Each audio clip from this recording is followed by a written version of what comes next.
My YouTube channel Saraswati commerce academy. तो friends, आज हम करने वाले हैं financial statement for not for profit organisation का नेक्स्ट टॉपिक। आज का जो हमारा थर्ड टॉपिक है वो क्या है?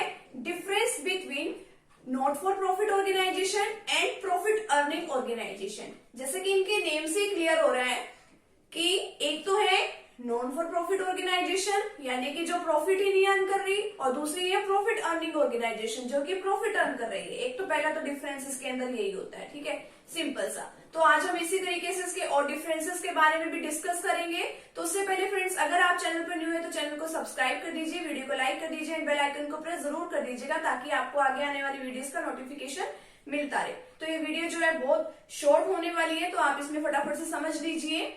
तो देखिए, नॉट फॉर प्रॉफिट ऑर्गेनाइजेशन में अब इसमें देखिए प्राइमरी मोटिव क्या है, कैपिटल वर्सेस कैपिटल फंड क्या है, फाइनेंशियल स्टेटमेंट्स किस तरीके से हैं और सरप्लस वर्सेस प्रॉफिट क्या है, ठीक है।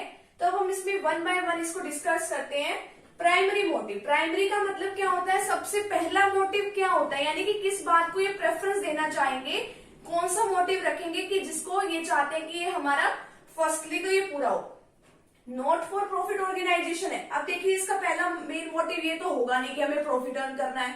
इनका मोटिव तो ये होता ही नहीं है। मोटिव क्या होता है? ऑब्जेक्टिव। तो इनका मेन मोटिव होता है कि हम ज्यादा से ज्यादा लोगों को क्या प्रोवाइड करें? सर्विसेज प्रोवाइड करें, चाहे वो किसी भी सेक्टर से रिलेटेड हो, चाहे वो एजुकेशन से रिलेटेड हो, चाहे वो हेल्थ से रिलेटेड हो, चाहे वो किसी चीज से भी रिलेटेड हो। और प्रॉफिट ऑर्गेनाइजेशन का तो मेन ऑब्जेक्टिव एंड फर्स्ट जो उनका मेन ऑब्जेक्टिव रहता है वो क्या है कि हम ज्यादा से ज्यादा प्रॉफिट अर्न कर लें, ठीक है। ये तो था हमारा फर्स्ट ऑब्जेक्टिव। सेकंड है capital versus capital fund account. कौन सी ऑर्गेनाइजेशन है कि जो कैपिटल अकाउंट मेंटेन करती है और कौन सी ऑर्गेनाइजेशन है कि जो कैपिटल फंड अकाउंट बनाती है, और कैपिटल फंड में होता क्या है। अब देखिए, मेंटेन करती है capital fund. Not for profit organisation जो है, जो एनपीओ है, वो क्या मेंटेन करती है? कैपिटल फंड, यानी कि कैपिटल फंड अकाउंट बनाती है, कैपिटल अकाउंट नहीं बनाती। और कैपिटल अकाउंट में उसमें क्या आता है कि मेंटेन क्या करती है कैपिटल फंड अकाउंट में? Life membership fees. इसके अंदर जैसे कि कुछ मेंबर्स होते हैं, मेंबर्स किस तरीके से बनते हैं, उनको कुछ मेंबरशिप देनी पड़ती है। तो जो एक साथ अपनी पूरी लाइफ टाइम के लिए जो मेंबर बनना चाहते हैं, एक ही साथ वो फीस जमा करा देते हैं, डिपॉजिट करा देते हैं, उनको तो लाइफ मेंबरशिप फीस। और सरप्लस का क्या बता रखा है इन्होंने कि जैसे कि हम इनकम एंड एक्सपेंडिचर अकाउंट बनाते हैं, ठीक है। क्यों बनाते हैं? ताकि हम ये जान सके कि हमारी इनकम कितनी है और हमने खर्चे कितने किए, ठीक है। तो कई बार क्या होता है कि कई बार हमारे जो खर्चे हैं वो कम होते हैं और हमारी जो इनकम है वो ज्यादा होती है। तो उसको बोलते हैं हम एक्सेस ओवर इनकम, यानी कि excess of income over expenditure, यानी कि एक्सपेंडिचर से ज्यादा हमारी क्या है? इनकम। तो इनके बीच के डिफरेंस को हम क्या बोलते हैं? तो हम उसको सरप्लस बोलते हैं, ठीक है। तो इसके अंदर हम ये सब लिखते हैं। ये तो सिर्फ एक एग्जाम्पल था, बट ये मेंटेन कौन सा अकाउंट करती है? कैपिटल फंड बनाती है ये, और ये कैपिटल अकाउंट बनाती है, ठीक है। थर्ड है फाइनेंशियल स्टेटमेंट। ये किस तरीके से फाइनेंशियल स्टेटमेंट यानी कि क्या क्या बनाती है, कौन कौन से अकाउंट्स वगैरह प्रिपेयर करती है। ये सबसे पहले बनाती है रिसिप्ट एंड पेमेंट अकाउंट। सबसे पहले तो ये बनाती है कि हमारे जो है कितनी रिसिप्ट आई, यानी कि हमें कहाँ से कितना मिला और हमने किसी को कितना क्या दिया।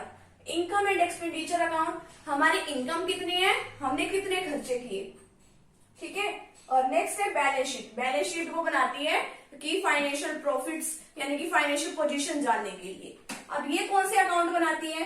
ये बनाती है मैन्युफैक्चरिंग अकाउंट। प्रॉफिट अर्निंग जो ऑर्गेनाइजेशन होती है कि हमने कितना मैन्युफैक्चर किया, ठीक है। और फिर भी बनाती है ट्रेनिंग एंड P&L अकाउंट। ये तो सब आपको पता ही कि बैलेंस शीट बनाती है। न्यू तो कंसेप्ट आपके लिए नॉट फॉर प्रॉफिट ऑर्गेनाइजेशन है।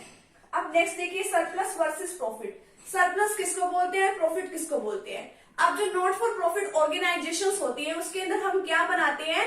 उसके अंदर हम बनाते हैं इनकम एंड एक्सपेंडिचर अकाउंट। मैंने आपको अभी भी बताया कि अगर आपकी जो इनकम है आपके एक्सपेंडिचर से ज्यादा है, ठीक है, आपके खर्चे कम है और आपकी इनकम ज्यादा है, तो उसके डिफरेंस को आप क्या बोलोगे? सरप्लस, ठीक है। उसको आप प्रॉफिट नहीं बोलोगे।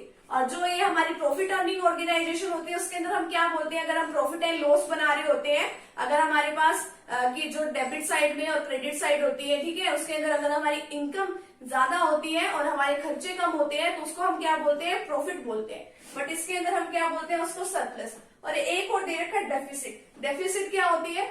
अगर वो इनकम जैसे कि ज्यादा है, ठीक है। अगर वो ज्यादा ना होके हमारे खर्चे ज्यादा हो जाए और इनकम कम रह जाए तो उसको क्या बोलते हैं, उस डिफरेंस को लॉस भी बोलेंगे, उसको हम बोलेंगे डेफिसिट। और प्रॉफिट अर्निंग ऑर्गेनाइजेशन में उसको क्या बोलते हैं, उस टर्म को लॉस बोलते हैं। तो सरप्लस का मतलब प्रॉफिट ही होता है और डेफिसिट का मतलब क्या होता है, लॉस होता है। तो इस तरीके से आज जो हमने बेसिक से जो हमने इसके डिफरेंस के पॉइंट्स आज हमने कर लिए हैं, नॉट फॉर प्रॉफिट ऑर्गेनाइजेशन के एंड प्रॉफिट अर्निंग ऑर्गेनाइजेशन के। उम्मीद है आप सभी को ये जो टॉपिक है वो अच्छे से समझ में आ ही गया होगा। तो फ्रेंड्स, अगर आप चैनल पर न्यू है तो चैनल को जरूर सब्सक्राइब कर दीजिएगा, वीडियो को लाइक भी कर दीजिएगा और बेल आइकन को प्रेस जरूर कर दीजिएगा। Thank you very much. मिलते हैं नेक्स्ट टॉपिक के साथ एंड नेक्स्ट वीडियो के साथ।